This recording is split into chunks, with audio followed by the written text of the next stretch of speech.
কিতা খবর আসুনিবালা? বৃষ্টির দিনও গাড়ি খুব বেশি পড়ে, তো গাড়ি এখন কিছু দইমু, পরিষ্কার করা লাগবো, নিজেরও বইতে কিলাখান লাগে। আর সব সময় কাদা থাকে তো উঠার সময়, যাত্রী উঠা নামা করলে এখন গাড়ি দইমু।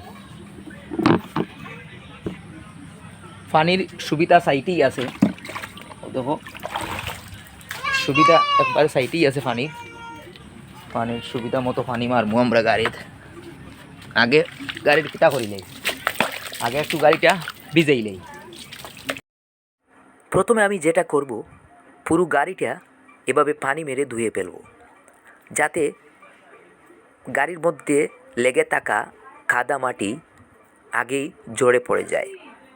তারপরে আমি সারাটা গাড়ি পানি মারব এবং চাক্কা সহ সব জায়গায় পানি মেরে আমি সার্ফ এক্সেল অথবা শ্যাম্পু দিয়ে সারা গাড়িটা ধুয়ে দেব। ধোয়ার পরে আবার আমি নতুন পানি মাইরা গাড়িটারে পরিষ্কার করব। বৃষ্টির দিনে গাড়ি খুব একটা বেশি ভরে, গাড়িটা নোংরা হয়ে যায়।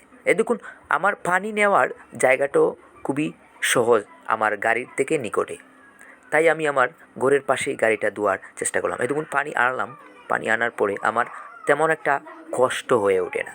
দেখুন, শুধু একটু সময় আসলাম, পানি মারলাম এবং গাড়িটা ধোয়া হয়ে গেল। কারণ নোংরা থাকলে নিজের কাছেও গাড়িটা চালাইতে একটু খারাপ লাগে এবং সম্মানিত যাত্রী যারা আছেন তাদেরও কমফোর্ট ফিল, ভালোভাবে সুন্দর মতো বসতে পারেন না। এই জন্য গাড়িটা পরিষ্কার করা খুবই বেটার। আর বৃষ্টির দিনে গাড়ি বেশি নোংরা হয়, এই জন্য গাড়িটা ধুইতে হয়। আমার মেয়ে, সেও বায়না ধরেছে ক্যামেরার মধ্যে ঢুকবে, তাকেও ক্যামেরার মধ্যে বন্দি করে নিলাম। এই দেখুন, গাড়িটা সুন্দর এবং পরিপাটি করে ধোয়া হয়ে গেছে। ধোয়া হওয়ার পরে আমরা গাড়িটা ক্যামেরার মধ্যে শো করলাম। দেখুন, মোটামুটি একটা ধোয়া হইল আর কি। তো সবাই ভালো থাকবেন, সুস্থ থাকবেন, দেখা হবে অন্য কোনো আরও একটা ভিডিওতে।